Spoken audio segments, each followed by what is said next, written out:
हाय बच्चों, जय हिंद। आज हम लोग पढ़ते हैं obtaining the desired product at the large scale. जैसे कि हम लोग बायोटेक्नोलॉजी में पढ़ रहे थे।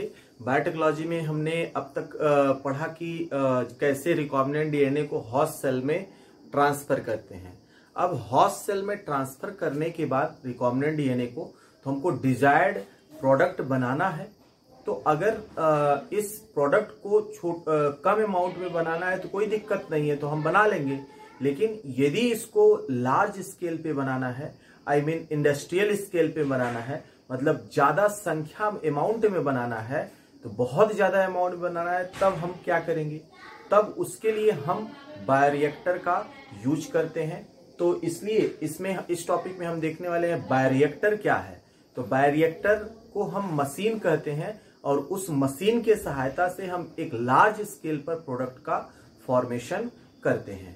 तो देखते हैं, तो obtaining desired product at large scale. तो 3 लेवल पे हम किसी भी डिजायर्ड प्रोडक्ट को बना सकते हैं। एक है लेबोरेटरी लेवल, दूसरा है पिलॉट लेवल और तीसरा है इंडस्ट्रियल लेवल।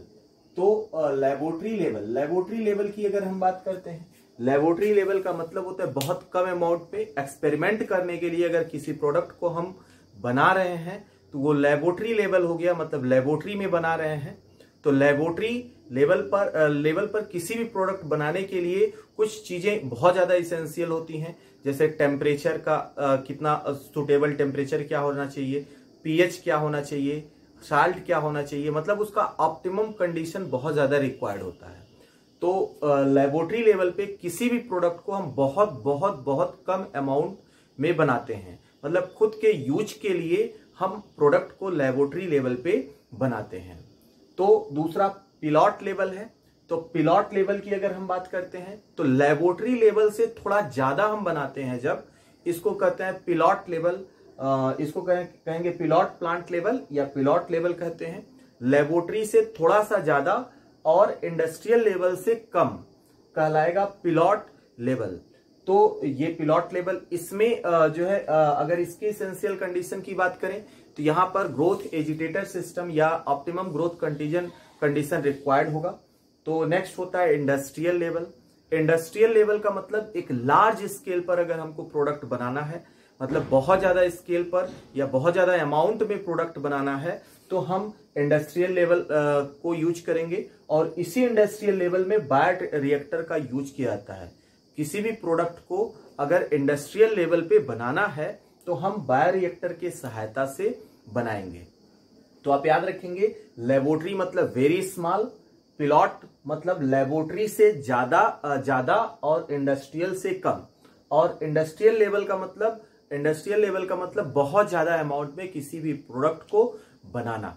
जैसे अगर हम कोई कुकिंग करते हैं, हम खाना बनाते हैं, तो खाना कोई भी नया डिश बनाते हैं तो पहले हम थोड़ा सा बनाते हैं।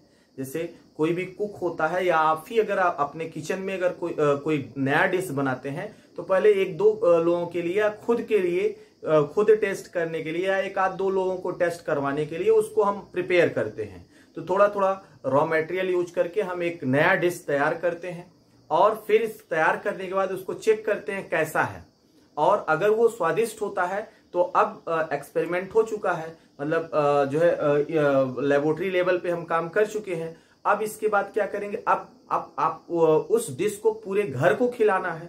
अब आपके घर में आपकी कंबाइंड फैमिली है, तो उसमें 20 लोग हैं, तो अब 20 लोगों को खिलाना है। तो अब आप क्या करेंगे? पिलॉट लेवल मतलब थोड़ा से ज्यादा अमाउंट में उस प्रोडक्ट को बनाएंगे, उस डिश को बनाते हैं, और जैसे ही जो है बनाते हैं, सबको खिलाते हैं, और फिर उसका टेस्ट जो है बहुत अच्छा लगता है। घर का हर मेंबर उसका चखा और कहा कि अरे ये तो बहुत टेस्टी है, बहुत मजा आ गया, बहुत आपकी तारीफ होने लगी। फिर क्या करते हैं? अब आप ये सोच रहे हो कि हम पूरे देश को खिलाएं या पूरे गांव को ही खिलाएं, तो आप क्या करेंगे? बहुत लार्ज अमाउंट में बनाएंगे। जैसे शादी ब्याह हुआ पड़ जाता है, कोई नया डिश जो है हलवाई जो होता है, नया डिश अगर एक्सपेरिमेंट किया होता है, तो शादी ब्याह में बहुत सारे लोग होते हैं, तो उनमें बहुत सारा खाने की जरूरत होती है। तो हलवाई क्या करता है? एक लार्ज स्केल पे उस खाने को बनाता है, तो वो कहलाता है जो है इंडस्ट्रियल लेवल। तो इसको इस तरह से समझेंगे। तो इंडस्ट्रियल लेवल पे प्रोडक्ट को बनाने के लिए हमको बायोरिएक्टर का यूज करना होगा। बायोरिएक्टर ये बड़े बड़े मशीन्स होते हैं। बायोरिएक्टर का मतलब होता है मशीन या वह बर्तन। बायोरिएक्टर का मतलब वह बर्तन है जिसके अंदर आप प्रोडक्ट बनाते हैं। ये बहुत बड़े बड़े बर्तन होते हैं। जैसे अगर फार्मा इंडस्ट्री की बात करें, मेडिसिन इंडस्ट्री की, या किसी और फूड इंडस्ट्री की बात करें, तो फूड इंडस्ट्री में आप जाएंगे, बहुत बड़े बड़े बर्तन, बड़े बड़े चैम्बर लगे होते हैं जिसके अंदर वो प्रोडक्ट को बनाया जाता है एक लार्ज स्केल पर। तो उसी को हम कहते हैं बायोरिएक्टर, या इसको हम कहते हैं मशीन। तो मशीन अगर यूज करेंगे, बायोरिएक्टर यूज करेंगे, तो प्रोडक्ट बहुत ज्यादा बना सकते हैं, बहुत ज्यादा अमाउंट में हम प्रोडक्ट बना सकते हैं। तो बायोरिएक्टर की अगर रॉ मटेरियल की अगर हम बात करें, रॉ मटेरियल है तो रॉ मटेरियल माइक्रोब्स या प्लांट सेल या एनिमल सेल्स या एंजाइम को यूज करते हुए हम एक प्रोडक्ट को बनाते हैं। ये जो प्रोडक्ट है लार्ज स्केल पे, ये जो रॉ मटेरियल से ये जो प्रोडक्ट बन रहा है, इसको लार्ज स्केल पे बनाएंगे इस बायोरिएक्टर के सहायता से। बायोरिएक्टर होगा आपका मशीन। तो बायोरिएक्टर की अगर हम कैपेसिटी की बात करें तो इसकी क्षमता से थोड़ा, इसकी कैपेसिटी कितनी होगी, 100 से 1000 लीटर। मतलब एक बार में 100 से 1000 लीटर हम प्रोडक्ट बना सकते हैं। तो इसकी क्षमता होती है 100 से 1000 लीटर। अगर किसी प्रोडक्ट को 100 से 1000 लीटर तक बनाना है तो हम बायोरिएक्टर का यूज करेंगे। तो बायोरिएक्टर में कुछ ऑप्टिमम कंडीशन रिक्वायर्ड होते हैं प्रोडक्ट के ग्रोथ के लिए। प्रोडक्ट अच्छे से बने, उसका अमाउंट ज्यादा हो, तो उसके लिए कुछ बायोरिएक्टर के अंदर ऑप्टिमम कंडीशन का रिक्वायरमेंट होता है। अगर ये ऑप्टिमम कंडीशन हम नहीं प्रोवाइड करेंगे तो वो प्रोडक्ट खराब हो जाएगा। जैसे रिक्वायर्ड ऑप्टिमम ग्रोथ कंडीशन, ऐसे कौन कौन से ग्रोथ कंडीशन है जिनका रिक्वायर्ड है? जैसे सुटेबल टेम्परेचर होना चाहिए। बायोरिएक्टर जब प्रोडक्ट बनने लगेगा तो हम सुटेबल टेम्परेचर देंगे, मतलब बायोरिएक्टर का टेम्परेचर हम ऑप्टिमम या मेंटेन करके रखेंगे। दूसरा पीएच, तो ये बहुत इंपॉर्टेंट टर्म है। पीएच को हम बना के रखेंगे, सुटेबल पीएच देंगे। सबस्ट्रेट, ऑक्सीजन, साल्ट और विटामिन, तो ये ऑप्टिमम ग्रोथ कंडीशन के लिए ये सारे के सारे रिक्वायरमेंट है। इनका रिक्वायरमेंट होगा temperature, pH, substrate, oxygen, salt and vitamin. तो बायोरिएक्टर के लिए ये ऑप्टिमम कंडीशन होता है। अगर हम बायोरिएक्टर में प्रोडक्ट के फॉर्मेशन के मेथड की बात करें तो दो मेथड से बन सकता है। एक बैच कल्चर सिस्टम होता है और दूसरा कॉन्टिन्यूअस कल्चर सिस्टम होता है। बैच कल्चर सिस्टम और दूसरा कॉन्टिन्यूअस कल्चर सिस्टम, इसको हम ऐसे समझते हैं।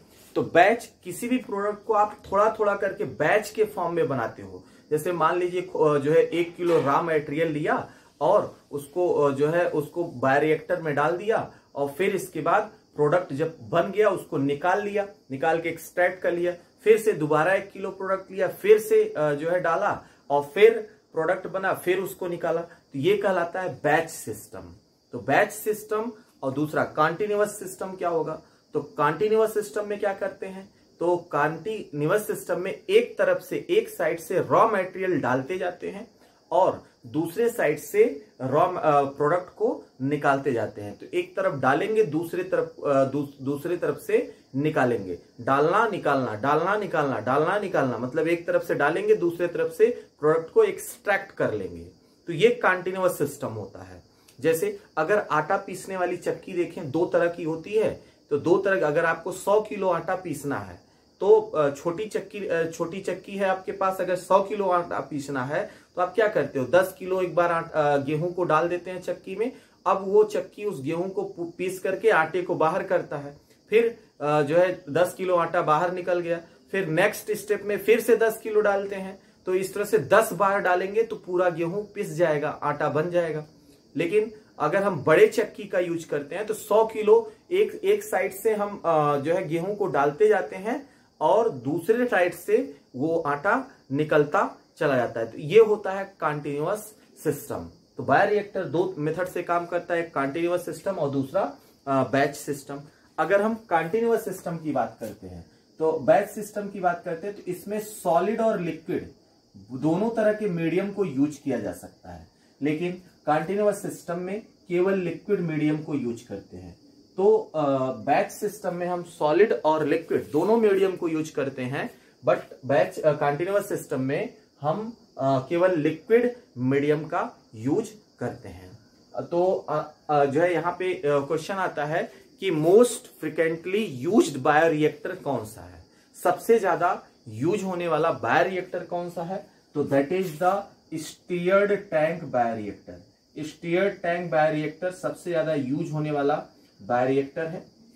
तो स्टीयर्ड टैंक बायोरिएक्टर दो तरह का होता है, एक होता है सिंपल स्टीयर्ड टैंक बायोरिएक्टर और दूसरा होता है स्पाज स्टीयर्ड टैंक बायोरिएक्टर। तो बायोरिएक्टर दो तरह के हो सकते हैं, एक हो सकते हैं सिंपल स्टीयर्ड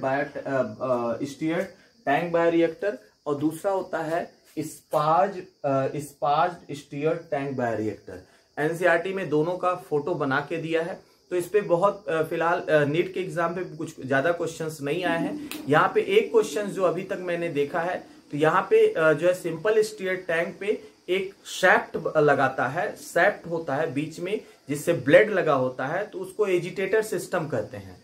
तो कहता है कि उसका यूज क्या होता है, तो उसका आंसर होता है तो कि ऑक्सीजन के मिक्सिंग के लिए इसका यूज किया जाता है। मतलब प्रोडक्ट अच्छे से ऑक्सीजन के अंदर मिक्स हो जाए, ऑक्सीजन प्रोडक्ट के अंदर अच्छे से मिक्स हो जाए, इसलिए उस सिस्टम का हम यूज करते हैं। यही लगभग जो है नीट में अब तक के यह क्वेश्चन आया है। बोर्ड में इस पे फोटो बनाने के लिए आया है, फिगर बनाने के लिए आया है, तो आप याद रखेंगे वो सिंपल स्टीयर्ड टैंक बायोरिएक्टर और स्पाज स्टीयर्ड टैंक बायोरिएक्टर दोनों का फिगर याद रखेंगे। तो ये तो रहा आपका बायोरिएक्टर। तो नेक्स्ट बायोरिएक्टर में जो प्रोडक्ट बना, मतलब बायोसिंथेटिक प्रोसेस हुआ, तो मशीन के अंदर अब प्रोडक्ट हमारे पास बन गया। अब जो है वो प्रोडक्ट का बनना बायोसिंथेटिक प्रोसेस है, लेकिन प्रोडक्ट बनने के बाद वो अब उसके साथ एक स्टेप और होगा, तो जिसको हम कहते हैं डाउन स्ट्रीम प्रोसेसिंग। तो down stream processing is the very important. तो डाउन स्ट्रीम प्रोसेसिंग में क्या करते हैं, जैसे ही कोई प्रोडक्ट बनता है उसको आइसोलेट करते हैं, उसमें प्रिजर्वेटिव डालते हैं, प्रिजर्वेटिव डाल करके उस मटेरियल को, उस प्रोडक्ट को प्रिजर्व करते हैं, फिर उस मटेरियल का टेस्ट करते हैं, मतलब उसका क्वालिटी कंट्रोल टेस्ट करते हैं कि वो कितना परसेंट वो शुद्ध है, फिर उस प्रोडक्ट का प्योरिफिकेशन करते हैं और फिर इसके बाद उसका जो है उस प्रोडक्ट का पैकेजिंग करेंगे और फिर मार्केटिंग करते हैं। तो ये पूरा डाउन स्ट्रीम प्रोसेस में आता है। तो डाउन स्ट्रीम प्रोसेस में आप याद रखेंगे, तो ये बायोसिंथेटिक प्रोसेस के बाद है ना, बायोसिंथेटिक प्रोसेस के बाद का स्टेप जो लाएगा डाउन स्ट्रीम प्रोसेसिंग होगा। या आप कह सकते हो आफ्टर द फर्मेंटेशन। तो फर्मेंटेशन के बाद के प्रोसेस को डाउन स्ट्रीम प्रोसेसिंग कहते हैं। फर्मेंटेशन के बाद के प्रोडक्ट को या प्रोसेस को हम डाउन स्ट्रीम प्रोसेस कहते हैं। तो इसमें सेपरेशन आता है, सबसे पहले हम मटेरियल को सेपरेट करेंगे, फिर उसको प्योरीफाई करते हैं, प्योरीफिकेशन करते हैं, फिर अगर डिस्टिलेशन करने की आवश्यकता है, लिक्विड मटेरियल है तो उसका डिस्टिलेशन करते हैं, मतलब शुद्धिकरण, और फिर सेंट्रीफ्यूगेशन करने की आवश्यकता है तो सेंट्रीफ्यूगेशन भी करते हैं, फिल्ट्रेशन की आवश्यकता है तो फिल्ट्रेशन करते हैं, फिर पैकेजिंग, फाइनली उसको पैक करेंगे, मटेरियल को पैक करेंगे और फिर इसके बाद उस मटेरियल की मार्केटिंग कर देते हैं, मतलब मार्केट में ले जाकर के बेच देते हैं। ये ओवरऑल प्रोसेस कहलाता है डाउन स्ट्रीम प्रोसेसिंग। जैसे अगर हम अल्कोहल की बात करें, अल्कोहल मतलब अगर किसी भी अल्कोहलिक ड्रिंक्स के बनाने की बात करें तो हम क्या करते हैं, तो हम फर्मेंटर्स लेते हैं, मतलब बायोरिएक्टर्स लेते हैं, मशीन लेते हैं, उसमें हम मोलेसेस को डालते हैं, रॉ मटेरियल को डालते हैं और इसके बाद ईस्ट का इनोकुलम करा देते हैं। अब ईस्ट के अंदर जो एंजाइम्स होते हैं उस मोलेसेस मतलब उस शुगर को अल्कोहल में कन्वर्ट कर देता है। तो इस तरह से हमको एक रॉ अल्कोहल मिल जाता है, लेकिन वो अल्कोहल शुद्ध नहीं होता है। अब उस अल्कोहल से हमको जो है अगर उस अल्कोहल से अब हमको जो है तरह तरह का जो है अल्कोहल का प्रोडक्ट बनाना है। जैसे अगर हमको बियर बनाना है, अगर हमको रम बनाना है, अगर हमको विस्की बनाना है, तब हम जो है उसमें डिस्टिलेशन करवाते हैं। तो अल्कोहल में जैसे जो है अगर हमको बियर बनाना है तो बिना डिस्टिलेशन का ही उस प्रोडक्ट को यूज कर लेंगे। यदि हमको रम बनाना है तब हम उस अल्कोहल का, रॉ अल्कोहल का डिस्टिलेशन करवाते हैं, और डिस्टिलेशन करवाएंगे तो उसमें अल्कोहलिक परसेंटेज बढ़ जाएगा। तो इस तरह से ये पूरा डाउन स्ट्रीम प्रोसेसिंग होता है। कहने का मतलब बायोसिंथेटिक प्रोसेस के बाद का जो पूरा स्टेप कहलाएगा, जो के बाद का जितना भी स्टेप होगा वो सब के सब डाउन स्ट्रीम प्रोसेसिंग में आते हैं। जैसे जो है अल्कोहल हमने बना लिया, अब इसके बाद जो है डिस्टिलेशन करवा करके फिर इसके बाद क्या किया, उसको क्वालिटी कंट्रोल टेस्ट करवाया, मतलब कि उसका शुद्धिकरण मापा कितना शुद्ध है। फिर इसके बाद बॉटल में उसको भर दिया, फिर सील लगाया बॉटल पे, फिर उस पे प्राइस वगैरह लगा करके पैक करके मार्केट में बेच दिया। तो ये पूरा का पूरा प्रोसीजर कहलाता है downstream process. This is called as downstream process. तो ये बायोटेक्नोलॉजी का पहला चैप्टर खत्म हो गया, principle and process of biotechnology. तो बायोटेक्नोलॉजी का नेक्स्ट चैप्टर है एप्लीकेशन ऑफ द बायोटेक्नोलॉजी। अब हम अगला चैप्टर शुरू करते हैं, एप्लीकेशन ऑफ बायोटेक्नोलॉजी। तो इस चैप्टर में आपने पढ़ा आपने इसमें पढ़ा एंजाइम्स पढ़ा, मतलब रिकॉम्बिनेंट जो है रेस्ट्रिक्शन एंडोन्यूक्लियस एंजाइम, डीएनए पढ़ा, रिकॉम्बिनेंट डीएनए टेक्नोलॉजी पढ़ा, है ना, और पीबीआर 322, फिर इसके बाद पॉलीमरेज चेन रिएक्शन। ये जो है चैप्टर एग्जाम के पॉइंट व्यू से बहुत ही ज्यादा इंपॉर्टेंट है। अब हम लोग सेकेंड चैप्टर की तरफ बात करेंगे। थैंक यू, टेक केयर, जय हिंद।